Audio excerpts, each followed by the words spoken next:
Window Youth, écoutez-moi. Window Youth, Window Youth, regarde-moi. Hello, today we are in another episode of the podcast Journeys of Care, and we have with us Mustafa, who is the director of Velos. Hello, Mustafa. Hello, Maria. Thanks for having me today here. Thank you too for coming. So, can you tell us some things about your role in Velos? What do you do in Velos? Definitely. First, hello, everyone. Thanks for hearing our podcast today about the journey of care. My name is Mustafa Muhammad. I am one of the directors, or in another title, the CEO of Velos Youth. Myself, I am a refugee from Syria. I came to Greece in 2015. And the main job I do here around Velos is following up with the operation, ensuring that's everything running smoothly, but also covering the financial and the fundraising side of the organization in general. Okay, thank you, Mustafa. Can you tell us now what inspired you to work with young refugees? How did your journey of care started? So myself, as I mentioned before, I'm a refugee myself. Before that, to bring you back a bit to the story, I studied to be captain for the ships. So my profession is quite far from what I do today. However, after the war in Syria started, I seek asylum in Greece. And when I arrived to Greece, I faced homelessness, poverty, being in the street, trying to find a place where I can ask a really normal, easy question, where I can apply for asylum, where I can sleep, and it was feeling like I'm alone in a very hectic city and no one could answer that. That's drive me to be frustrated, reaching the point when I was hopeless, and it was really difficult period of time. After that, a lot of refugee obviously and a lot of refugee and migrant in general in that time, they were facing the same problem. A lot of us, we slept in the street, we didn't know what to do.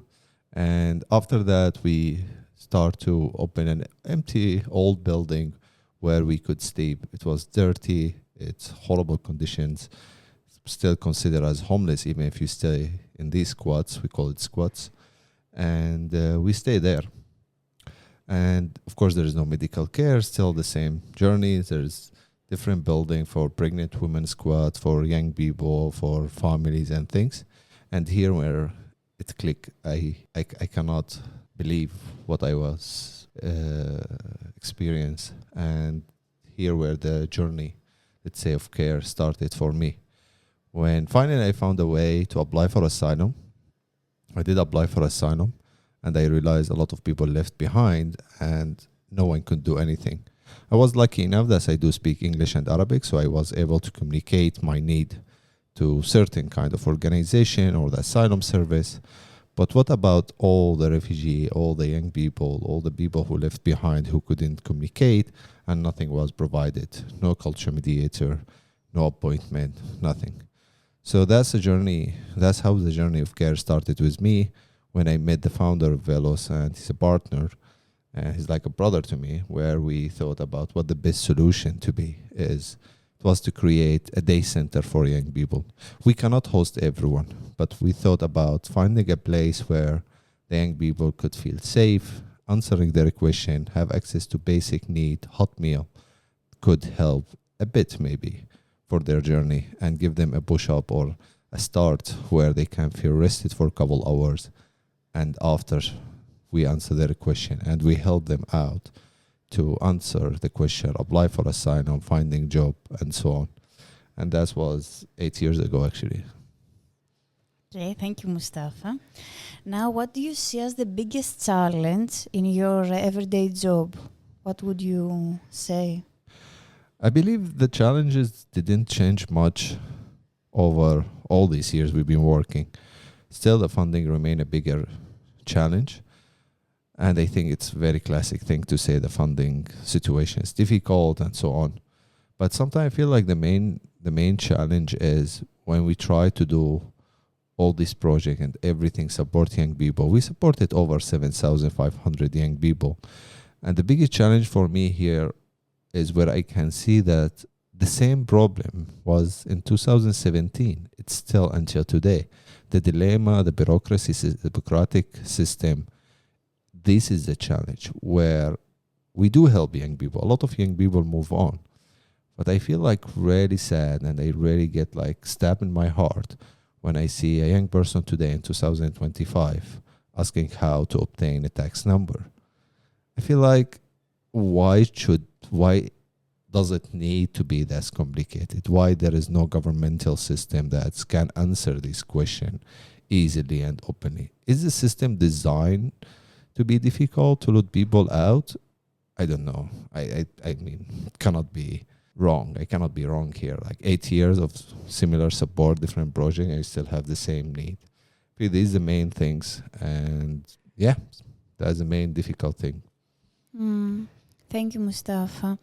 Now, can you share us a bit a moment of experience in the work you do that has stayed with you all these years? Like a moment that it was very crucial, very important for you. I mean, working with the young people, that's me. We are dealing with people life, future, and present as well. So a lot of moments happen here in the organization where we feel very sad, happy, very mixed emotion. Sometimes in the same day, you hear sad story, asylum application being rejected, asylum application being accepted. So I would say a tough one, let's say. That's still like, remember, way back, maybe 5 years ago, when I was leading the case management system, we had a young person coming to our center without shoes. And as a person who worked as a youth worker, I was like trying to speak with him, try to figure out his journey. I never forget how his feet look like and the pain he was handling.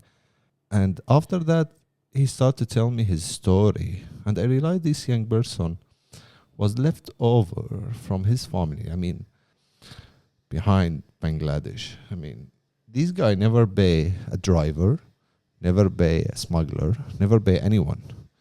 A child that spent 4 years in his journey, walking, crossing border, hitchhiking all the way here. And I will never forget this guy. And I wish him all the best. Now he's back. He moved on since a long time and things. But this was like, what the meaning of humanity when we see this?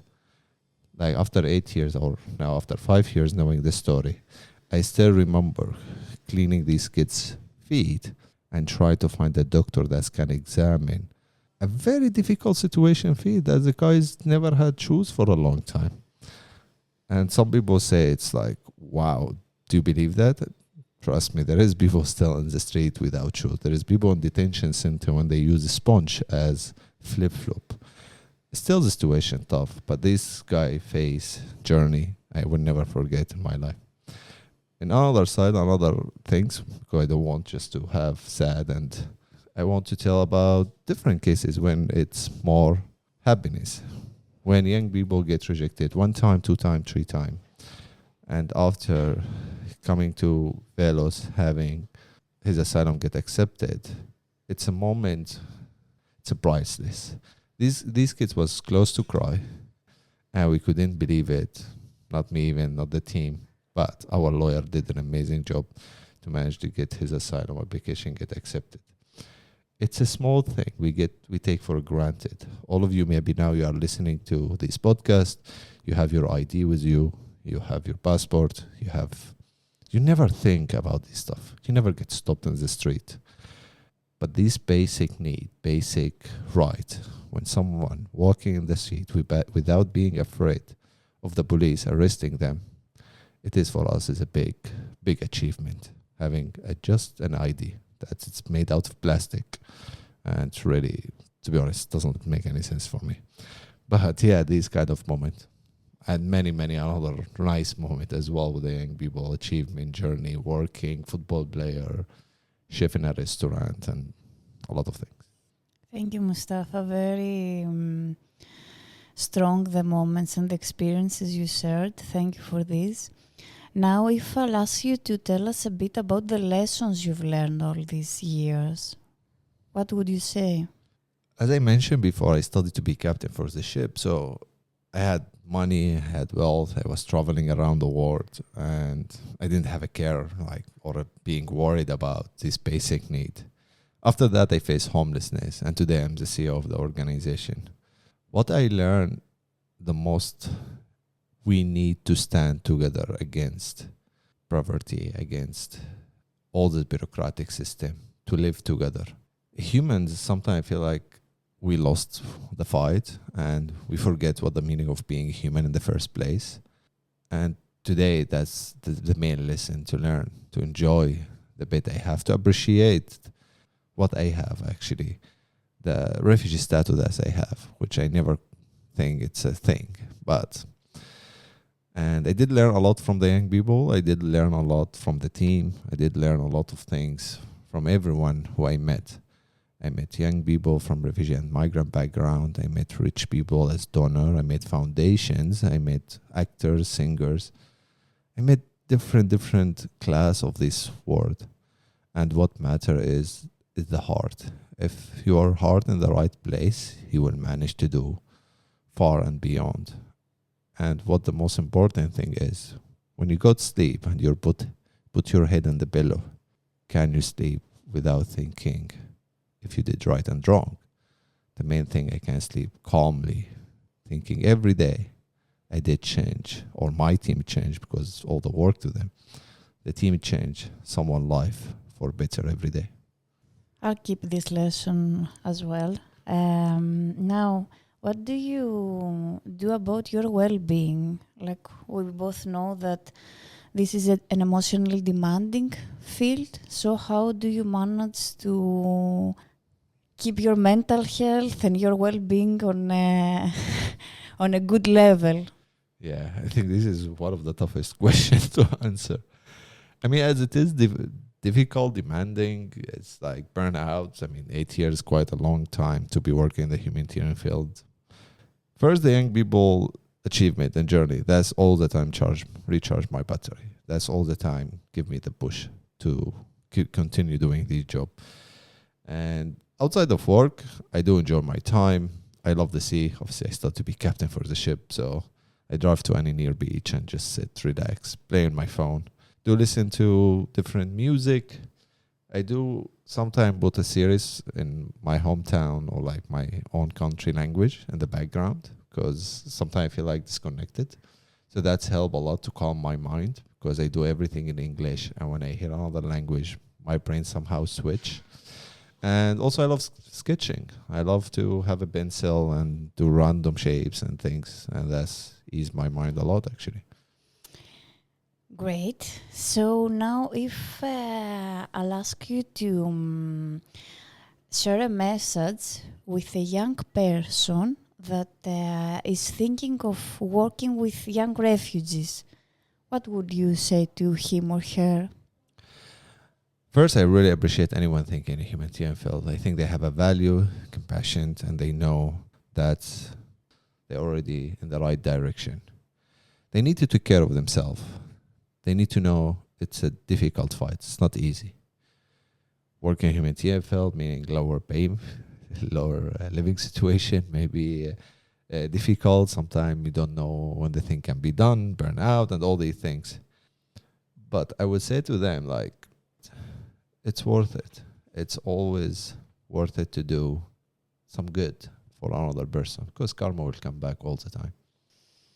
So we keep the karma. And now if I'll ask you the last question about what would you advise your younger self? So now you have in front of you your 20 years old Mustafa. What would you tell to him? I would say don't worry about very random stupid thing that you were worried about. It doesn't really matter. It's what matters today and what action I do. You know, all of us, we get worried about life and about if we buy the right TV size, if we have the right paint on our wall, if we don't miss out on a party or something. But really, I would say to myself, just enjoy living. Nothing worth it. Just be good and live your life. Thank you, Mustafa. We'll try to do so. I hope the same for you. Thank you very much. Bye. Thank you, Maria. Thanks, everyone. Bye.